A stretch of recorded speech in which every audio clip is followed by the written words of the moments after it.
अस्सलाम वालेकुम, आप देख रहे हैं डॉन न्यूज। मैं नाइला सर। हेडलाइंस आप जान चुके हैं, अभी आपको अफसोसनाक खबर देंगे। लाहौर से डिफेंस में तेज रफ्तारी के बायस गाड़ी फुटपाथ से टकरा गई, जिसके नतीजे में 2 नौजवान मौके पर ही जान बहक और एक शदीद जख्मी हो गया है। तफसीलात जानते हैं डॉन न्यूज के नुमाइंदे वसीम रियाज से। वसीम, हादसा कैसे पेश आया, क्या तफसीलात हैं इस बारे में?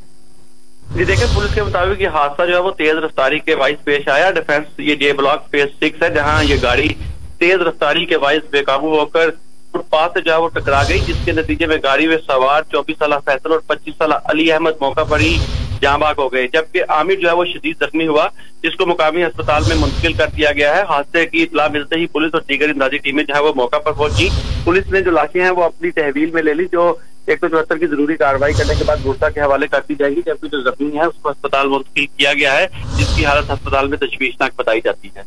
बहुत शुक्रिया वसीम रियाज, आपने अपडेट किया।